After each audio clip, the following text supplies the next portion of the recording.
Hey everybody, it's Master Gallengeist here, bringing you my review for the latest episode of the Shannara Chronicles Dweller. And I thought this episode did a good job of getting the main story arc of like Bandon and the Warlock Lord still moving at a good pace, while also digging a little bit deeper into Bandon's own intentions and goals and deepening his character depth more than just I'm a mustache twirling villain trying to resurrect a Dark Lord. We've seen it previously, but it really goes into depth about why he's doing what he's doing, and I really like this episode for that. So, we start off and we see Queen Tamlin being her queen self, getting into her throne room, the guards kind of leaving her alone, and then her stone on her necklace kind of glows, and Bandon comes in smoke, and she's like, who the hell are you? Calls for guards. They come in, and she's like, arrest the intruder. I'm like, what intruder? And then, of course, Bandon's like, they can't see me, and then uses his power to take their swords, and then throws them at him, and throws their bodies across the room, and he just pretty much goes, you know what? Warlock Lord's coming back. You made a deal with him to get the Mord race off of your city during the War of the Races. He's going to come to collect his debt. You better be ready for that. And he kind of just goes, and she's just like, holy shit. So it's like, yeah, a lot of stuff that she's done kind of snowballs and comes back to bite her in the ass in this episode. It's really kind of quick because I would call her kind of like a stupid Peter Baelish from like Game of Thrones in that she does machinations, but she gets fucked over quite easily, to be honest with you. So we then get to Will and company at the gnomes, Will getting taken care of. We find out that the blades used on steel that is only used by the forgers of Lee, told to us by Jax. And of course, Eleanor's like, well, we gotta tell King Andrew that. And he's like, Eritrea, you go do it. And she's like, well, I want to stay with Will. He's like, well, he's kind of in a nest of vipers, and the Elk Priest knows that we've all got our own parts to play. And he's like, I won't let anything happen to Will, I promise. So, of course, he's like, Jax, you'll go, take her to the city and all that. He's like, alright, I'll do that, but once that's done, I'm out. And then Meredith comes out and tells him that Will's stable, that he's lost a lot of blood. Duh, he should have died pretty much from the blood loss. Because that was a lot of blood that he was out. And I was like, crap. So, and then she's like, well, he's asking for you, Eritrea, so she goes off. And it's funny because then you get this really just awkward silence between Meredith and Al-Anon, and Jack's like, I ain't taking this. I'm gonna just go polish my sword. So, of course, they start talking, and he's like, what do you want? And she's like, well, you're a druid, read my mind. And it's like, you think I know you think you're my daughter, but that's not possible. And he's like, don't worry. I went my whole life without a father. I'm not looking for one now. I just need you to help me. And Eleanor's just kind of like walking away.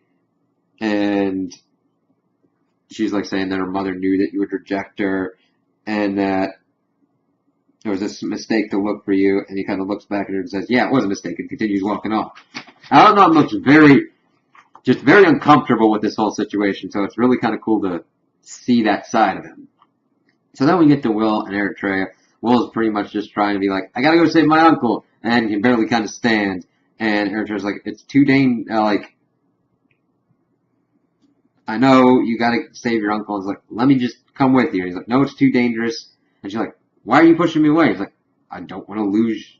I thought I'd lost you before. I don't want to lose you, so if we're lucky to both survive this, we'll meet up again. How about that? And they're like, alright, cool. And one of the dangling plot points, Eritrea's like, hey, I found these in Greymark, and then gives him the elf stones. It's not as cleanly done as I would have liked, but I'm glad it's like, wait a minute, his elf stones were in that safe thingy. Nobody went to get them? I'm glad it's like, Eritrea's like, hey, I know there was like barely the hint of an explanation, but it's like better than just like that they just appeared out of nowhere. So, of course, they're like, alright, we'll see each other. We get to Riga, and one of his scout guys is like, hey, we lost him in the woods, but we found this. And then he gets pissed off, slices his throat with the dagger knife thing, and then punches him, and pretty much tells the other dude to get the weapons that they need, even if the king's there, find a way, because incompetence will not be tolerated, and then walks off. So, of course, we get back to Will and Al-Anon kind of like talking, and it's like, listen, we don't have time to waste. We need to kind of do all this, talking about like everything that's been going on. We gotta get moving. And he's like, you sure she's not your daughter? And he's like, listen, I've been told that the Druid's sleep will prevent me from having children. He's like, well, maybe they're wrong. I'm like, okay. That's kind of information of why Al-Anon thinks that this isn't his daughter, even though she had used his staff and magic kind of stuff. So I just wish that he would like talk to her about that, because I understand most of the drama and tension comes from miscommunication, but when it's like simple miscommunication, that's like you could talk and be like, why don't you think I'm your father? Like, why do you think I'm not your daughter? Because I shouldn't be able to father any children from using the Druid sleep. Yeah, okay. So of course they're just like, Will's like trying to do this. Alright, we're going to save Flick, let's get this done. Then we get to Bannon, and he's like over this pink vortex doing this chant of like blessings. I call upon the ancients to watch over me and travel the true path of the dark way of my lord and master. And Flick's looking at him and then looks at the warlock blade, and he's like, I'd kill you before you even get to it. And he's like, where were you last night? He's like, well, I thought you were asleep. Kinda hard to sleep when you're tied to a tree. And he's like, listen, whatever you think for like preparing for the Warlock Lord, being your salvation, that's not gonna happen. You're just gonna be enthralled like all the rest of them. And he's like, okay. Funny, I found you in a burned out town, cowering in the ashes. If that's your idea of freedom, keep it. He's like, I'm not that naive, boy. Crimson's the fanatics, but the cruelty that the Warlock Lord has, I know that, and that ain't good. And he's seen what can do to good people. And then he's like going into very valid criticisms that he has. Al-Anon practically delivered him to the Dagnamore, and he drove your brother to madness, and he broke Will's heart. All to save the world for good people who don't give a damn about people like me. And he has a point. He was persecuted and pretty much locked up and thought it was crazy and muzzled. So yeah, he does have very big grievances for the state of like treatment of magic users and the like. So it's like, shit. Now granted, the way he's going about it is pretty much like, oh crap. It's like, no, you gotta kind of course correct, but I'm glad that they kind of evened him out and be like, he's been through some shit and he's kind of got valid criticisms. And he's like, walking away, and he's like, where are we going? He's like, for you to prove me wrong. And then of course we see Jax and Eritrea, and they're asleep. Jax has a nightmare and pretty much almost tries to stab Eritrea in the face. I was like, that escalated quickly. And then of course he goes into his backstory of being a Legion commander and all that. That's what the tattoos and everything are. They went to go check out no noise on the border, but it was demons instead. And he's like, okay, pack up, we're going. It's like, okay. Alright, we got a little bit. It's like, alright. So, of course, we get back to Lee, and Anders, like, trying to find out if there's any word of Catania. And, of course, his general's like, oh, no, engagement didn't sit well and all that. And he's like, funny, she insisted I cement this. Then, of course, he gets introduced to Lyria and all that. And they're kind of like, they have an interesting bond. It was interesting because we've seen Lyria and Eritrea, and it's interesting seeing Lyria and Anders, since they're both in a situation that, quite frankly, neither of them really wants to be in, but you kind of see a friendship kind of develop, like, I don't want to be here, you don't want to be here, let's kind of, like, make the most of it, talking about, like, oh, I see all the chaperones here. And she's like, yeah, they're afraid I want to run away. And she's like, oh, okay, heard that's, like, a hobby of yours, and she's like, I've heard of you too. And he's like, alright, let's compare intel. It's like, there you go. So, then we get back to Bandon and Flick, and it's like, what are we doing? We're putting theory to the test. So he goes and asks for aid and lodging and food for him and his uncle by this, like, people out in farmland with sheep and, like, a barn and all that kind of stuff. He's like, yeah, sure, anything for a fellow elf. It's like, okay. So, we're like, this is gonna get a little bit crazy. So, we get back to Will and everybody, and they're like, alright, we gotta walk the rest of the way there. It's like, what are we doing? It's like, listen, I know this is a detour, but we have to find the Sword of Shannara. If everything goes completely sideways, which usually kind of does, that's the only thing that'll help them defeat the Warlock Lord. And it's like, what? Yeah, but why here? It's like, it's buried with your father. And he's like, I thought he was buried in Tyrus. And he's like, that's a cover story. Well, he thought that the sword was buried in Tyrus, but it's buried with his father here. Then we switch back to Ander and Lyria, and they're just kind of like coming back in from the horses. They had a nice horse ride and everything. They're bonded pretty well. And she's like, well, I don't know what we're going to do because I kind of need your mother's help. And I know that you love Eritrea and all that. And, of course, Eritrea comes out with Jax and everything. They give Ander the lowdown on everything with the Crimson and all that.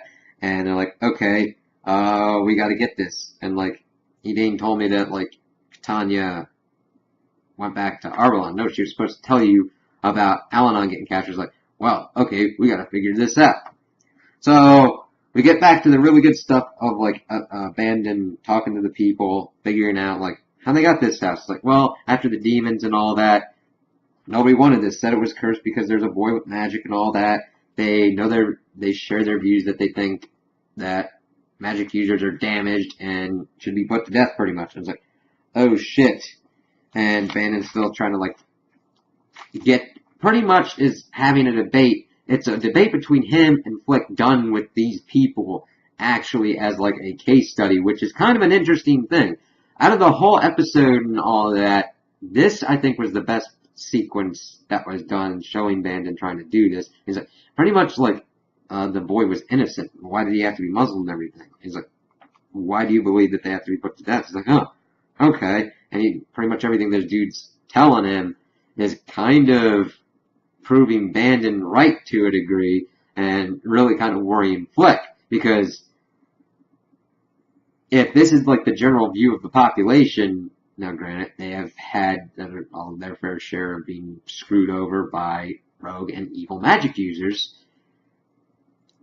it kind of has Bandon in a position where it's like, we have to fight to stop them from taking us out. It's like, and the Crimson and their fanaticism kind of shows that, but it's like everybody going to extremes with nobody kind of talking and be like, hey, what if there's a place to help magic users control their powers and try and learn to use their powers?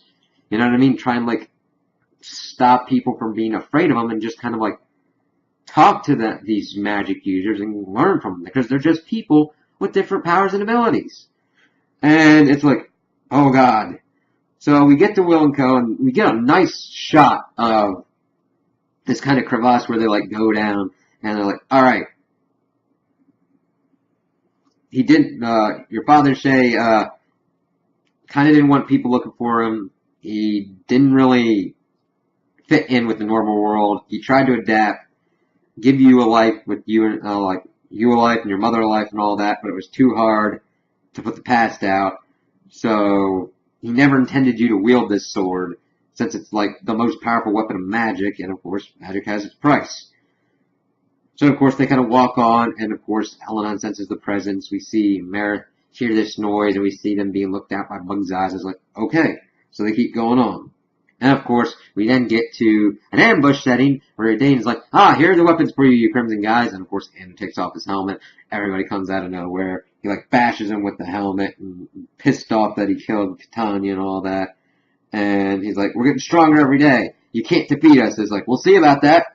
So, of course, we switch back to Will and everybody, and Alanon's like, this place is like a labyrinth. And I'm like, you know about this place.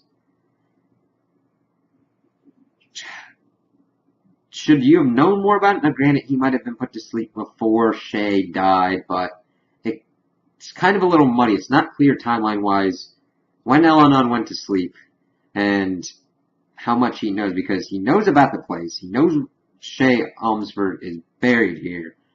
Shouldn't he know kind of like the layout of the labyrinth or something? I don't know. It was just a little bit strange, like how much he knew, but how much he didn't. So, of course, Will's like, alright, let's split up to cover more ground so that way we can get out of here and save Flick. And, of course, they split up. Alanon's like, he's stubborn like his father, and just telling him to kind of come on.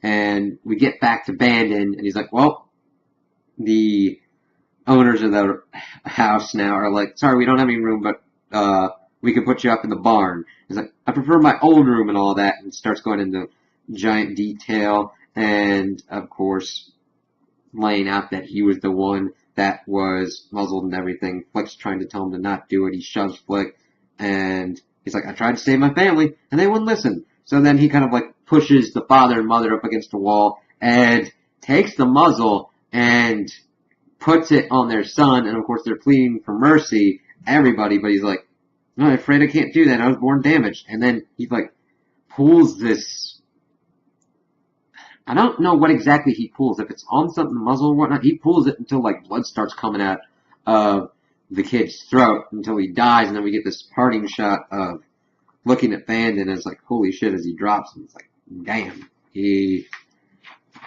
did not give a crap. And you kind of see a kind of conflict of emotion on him, but it'll be interesting to see what happens with Bandon following this conflict and this story arc. So, we get to Al-Anon, and we get the conversation with Meredith. She gives us the kind of lowdown how her powers manifested at 10 years old. She wished that there was a fleet to take her away, and of course the fleet showed up. Her mother was angry that she had magic, and it was like a curse passed down from her father. And Ellen was like, well, did it change when you got older? And she's like, yes. And illusions were easy, but when I got upset or angry, the last time I hurt someone I loved, and that's why I came looking for you. I just need help to control it. And she just really wants to be taught, and he like just keeps kind of shutting her down.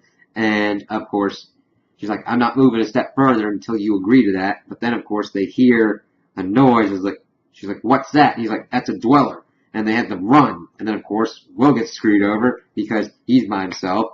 And we see a tentacle, and he kind of looks behind him. And of course they're yelling for him. He's like yelling back for him, but then a tentacle grabs him. So of course they find the torch and like, crap, we have to find him. What's going on? It's going to feed on his pain, and he's reliving his deepest traumas, so that's pretty much going to kill him. So we then cut to Will, who's kind of cocooned up, and the tentacle kind of goes around, puts it itself on his eyeball, and then kind of web things out. And then we get a flashback of him playing with a sword, and his father's like, I told you not to touch that, and starts beating him with a whip. And it's like, holy shit. Okay, but that's kind of like the only thing we get of Shay Omsford and Will interacting. It's like, oh crap. So then we get back to Lee, and we pretty much see Andrew confronting Queen Tamlin. He's like, listen, you know this is going on. Of course, she pretty much tries to pass back on to him. Oh, your general, the closest of your friends, was in on it too. And he's like, yeah, this is treacherous times. I need your support. And she's like, oh, saying all this kind of stuff that's not even really a promise. And he's like, listen, I need you to promise. And she's like, you have my word that I'll help you stamp them out. It's like, okay, we'll see how that goes.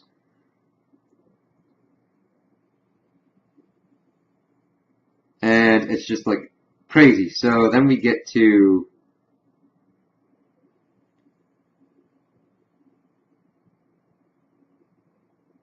like Al-Anon and Merritt. They see Will, and the Dweller like comes after them because they like get through there, like looking through and see him, and it's like, holy shit. And the Dweller kind of looks like a Shelob kind of thing from Lord of the Rings, this giant spider thing. It starts coming in. Al-Anon does this cool thing, has his sword come out, like slashes two tentacles, but then he gets grabbed, so Merritt brings up, like, gets the sword up and everything, and Al-Anon's almost in his mouth, but of course it's destroyed by Will, who is able to get out and use the elf stones to blast it up. And like, alright, everybody okay? So we get back to Lee, and it's like Queen Tamlin doing, oh, you're guilty of this, that, and the other, and pushes her two people off into the waterfall, and then gives the scepter to Andrew to do his thing with his general. And he's like, you're my friend. What's going on here? It's like, well, the Crimson's the voice of the people. And I tried to get you to listen, but you wouldn't. And he's like, I'm dying for a cause greater than myself, something you could never do. And he's like, pushes him off and says, you've, like, underestimated for the last time. I'm like, interesting character development for Ander actually doing king stuff, like swinging the sword himself. So we get to Lyria and Eritrea, and of course, she's like, yeah, she's still here, and of course, they kiss, and that was a pretty good moment. It's like, okay, there's evidently something deeper than just what the mother's saying that is like, oh, it's just a kind of fling thing. And, of course, she's like, I wish I had your confidence, and she's like, you have no idea what power you have. It's like, your mother needs you more than you need her. I'm like, oh yeah, Lyria can kind of do stuff on her own, but, okay, because just saying this, we get into the next scene where Lyria pretty much uses that to say, guess what, even if I do marry him, you won't be able to count on my support. And she's like, what do you think you're doing? She's like, I'm doing what you do best. Negotiate. If you want an ally, you treat me as an equal. You leave Eritrea alone. And then Lyria leaves. It's like, okay, so now evidently she's screwed over by Ander, she's screwed over by the Crimson, she's screwed over by the Warlock Lord. She just got, like, all this power that we'd been seeing built up, just taken away a little bit too quickly for my taste. But, I don't know, they could do something interesting with the character going forward. So, we get to Will and Co. And company just kind of going forward. They see his dad on an altar, covered in vegetation and all that kind of stuff. It's like, okay, you can still see his face and everything. And he has a pretty good moment and all that. He's like, it looks like I remember. And Helen's like, listen, your father was afraid to have children. He didn't want to pass on the burden of being a Shannara. He knew you'd be called, and that broke him. And that's why he went pretty much mad. It's like, shit. And the man you think you knew, just remember he carried you in his heart like any father would. And even though we see kind of Merritt crying, and we saw Will crying, saying that he was angry at his father for the longest time because he didn't understand why. Now he does. You were just trying to protect me and Mom. And he kind of touches his arm. And he's like, it's what family does. And Alan kind of looking like a sideways look at Merritt that was kind of like interesting while she kind of looks at him. And he's sorry that his father had to die alone. And he wished that there was like more time. And then he looks at the sword. He's like, I've seen this before. It was hidden in the barn. And he touches the sword and we see the stone glow and everything. Same color as the elf stones. So, of course, he takes it up and unsheathes it. It's a regular sword. He's like, I thought it would be more impressive. He's like, don't be deceived by its simplicity. It's the most powerful weapon ever forged. Only as strong as the man who wields it. And it'll show you your truth. So I'm like, I'm interested to see what that's going to entail for Will. And he's like, you don't think I'm ready for it? And Helena's like, nobody's ever ready. It's no matter what amount of preparation you do, when that time comes, nobody is ever truly ready. It's just, are you able to complete it to the ability of not completely fucking up to destroying the world? So we'll have to see if Will's ready for that. And of course, it ends with him kind of holding up the sword at the ceiling and all that, and you get that kind of cool shot, and that's where it ends. It's like, okay, so I really like this episode for what it did with Bandit. It really did a good job of fleshing him out and trying to show his point of view on things. Now, granted, he has taken it to an extreme of resurrecting a Dark Lord to pretty much control and lay waste and devastation to the land.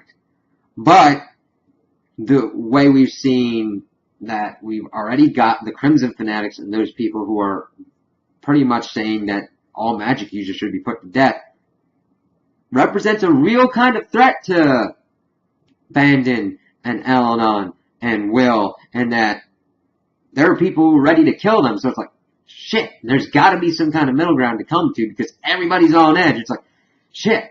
So I really liked how they tempered him out and made him a character that had some views that weren't just completely one-dimensional. He has a clear objective to make it what he believes is better for magic users and safer, since he has been one who has been oppressed like this. But he is going about it in a completely kind of crazy way. And other than that, I think it was good to see like Will kind of like come to terms with his father and getting this sword and all that, so that way they're prepared for their battle with Bandon and the Warlock Lord, and seeing Alanon just kind of not really open up, but just kind of talk with Meredith and kind of like get more of a bead on her, even though nobody can really get a bead on Al-Anon, though we've seen him be more forthcoming in this season, since he's like, I promise that I'm going to protect Will. I won't let anything happen to him. Which, of course, is kind of different than the first season where he's like, we need to save the world. And it's still we need to save the world, but he's now added that on. It just shows the growth of like, listen, I consider him a friend and want to make sure that he's alright. The stuff with Lee and like Queen Tamlin kind of flip-flopped a little bit, or went a little bit too fast in my opinion, to have her like put on the back nine. But I did like kind of Ander and Lyria kind of having a little bit more time to like flex their muscles and kind of like get a little bit more depth to their characters. So, those are my opinions on the episode. Tell me what you guys think in the comments below. If you liked it, if you didn't like it, if you agree with me, if you disagree with me. Also like and subscribe, and I hope you have a good day.